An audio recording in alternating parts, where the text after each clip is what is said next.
Oi pessoal, o outro vídeo ele ficou um pouco longo, né? Passou de 15 minutos, então eu vou demorar um pouquinho para mim poder publicar ele no YouTube. Tem que haver uma verificação lá, tá? Mas de qualquer maneira vão chegar os dois aí. Então vamos tentar terminar aqui o capítulo 14.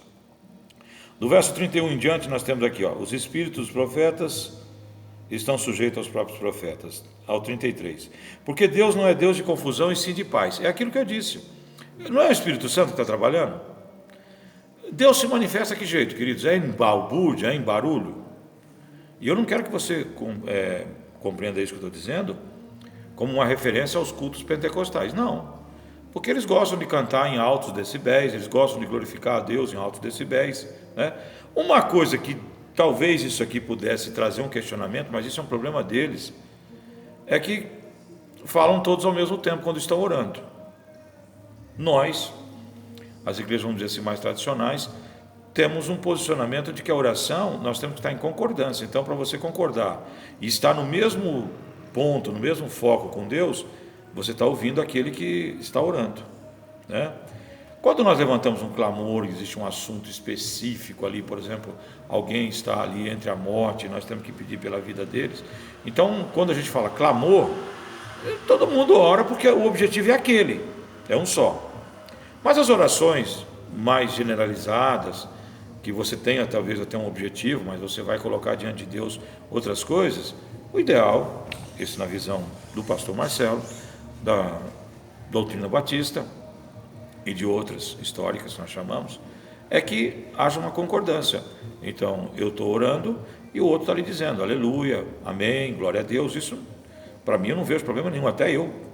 Quando alguém está orando, eu me manifesto nesse sentido. Não orando também junto com ele. Essa é uma visão particular minha aqui. Se eu estou orando junto, eu pedi para ele orar, eu quero ouvir o que ele vai dizer para me concordar diante de Deus. Amém? Agora, tem um clamor, né? Volto a explicar. O clamor, o que é? É uma coisa muito forte, muito necessária, é algo específico, direto, é aquilo mesmo que nós vamos pedir. Então, quando o pastor fala em clamor, você pode orar junto com ele, tá? Agora, a oração, a gente faz essa distinção. Tem na Bíblia? Não. Mas a gente procura fazer. E não atrapalha nem cria problema. E já os pentecostais agem de uma maneira um pouco diferente, que talvez trouxesse uma certa dificuldade para Paulo, né? Mas aqui o pastor está falando sem nenhum tipo de acusação que isso é heresia. Não, é uma maneira que eles entendem, né? Como em todas as igrejas dos santos, isso no verso 33, porque Deus não é um Deus de confusão, mas um Deus de paz. 34, que as mulheres, aqui entra uma parte difícil, hein? Que as mulheres se conservem caladas nas igrejas, porque não lhe é permitido falar, mas estejam submissas, como também a lei o determina. Se, porém, querem aprender alguma coisa, perguntem em casa ao seu próprio marido, porque para a mulher é vergonhoso falar na igreja. Por acaso a palavra de Deus se originou no meio de vocês? Ou será que ele veio exclusivamente para vocês? Se alguém se considera profeta ou espiritual, reconheça que é mandamento do Senhor o que estou escrevendo para vocês. E se alguém o ignorar, será ignorado. Gente, esse é um momento muito importante dessa epístola. O que estava havendo lá em Corinto? Vocês sabem que as mulheres, né, na grande maioria delas, elas são assim mais histriônicas, gostam mais de verbalizar seus pontos de vista, de fazer suas análises. E então, com a abertura, na ausência dos pastores e bispos, que ainda não estavam ali tomando conta das igrejas, né? Timóteo é um dos primeiros, né? Tito, são dos primeiros que Paulo prepara para ficarem exatamente na igreja. O apóstolo João, ele vai ser provavelmente pastor da igreja de Éfeso. Então ele não vai ser mais um apóstolo itinerante, ele vai cuidar daquela igreja, que é onde inclusive ele deva ter tido as revelações que nós conhecemos como Apocalipse. Então era um momento de transição, de formação. Então essa liberdade que havia levava as mulheres às vezes a exagerar naquelas situações, nas discussões, na prevalência de uma sobre a outra, criando tumultos dentro do culto, né? De uma maneira geral é assim, vamos falar bem claro, a mulherada criava ali um pandemônio dentro do culto, cada uma querendo falar mais que a outra, não por ser mulher, porque os homens também tinham essa postura, mas vamos lembrar que era uma sociedade onde a visão da mulher, queridos, não era aquela visão que Deus vai ensinando os homens a ter. O próprio Paulo é um homem que foi criado nessa cultura. Mas ele tem alguns posicionamentos e que eu quero perguntar para você. Quando ele diz aqui, conforme manda a lei, qual lei?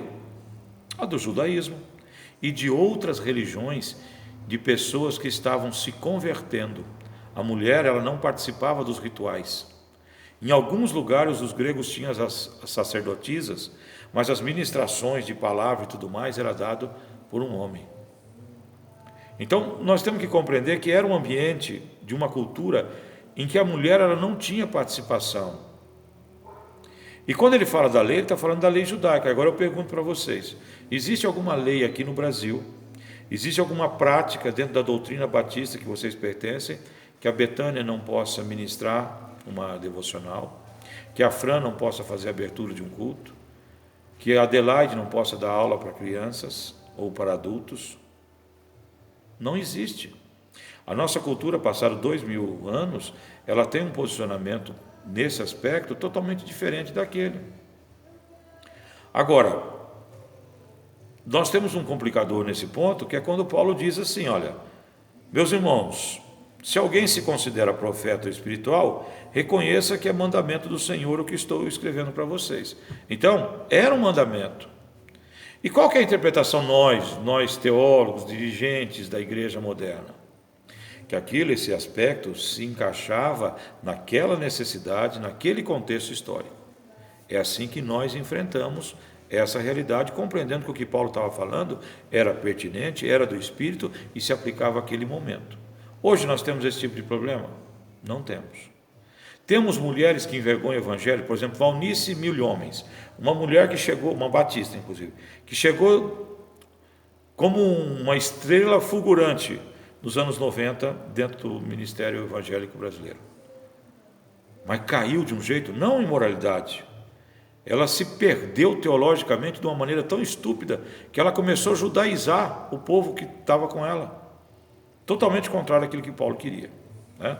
Então o que nós vemos aqui? Era porque ela era mulher? É só ela? E o Caio Fábio, que adulterou e levou um monte de pessoas que tinham nele um semideus a descrer da palavra e tudo mais. Então nós temos que ter essa compreensão, que não é só homem, não é só mulher, né? Amém? Teve uma chamada aqui, eu tive que recusar. Mas, queridos, aqui nós temos um questionamento no verso 37, 38, que eu quero esclarecer. Se alguém se considera profeta ou espiritual, reconheça que é mandamento do Senhor, o que estou escrevendo para vocês. E se alguém o ignorar, está ignorado. Eu expliquei agora para vocês qual que é a nossa visão da pertinência dele para aquele momento, para aquele contexto histórico. E o 39, portanto, meus irmãos, procurem com zelo o dom de profetizar e não proibais o falar em línguas. Quando se proíbe essa manifestação, nós estamos contrários a essa orientação dele, que cabia para aquele momento e que cabe para hoje também.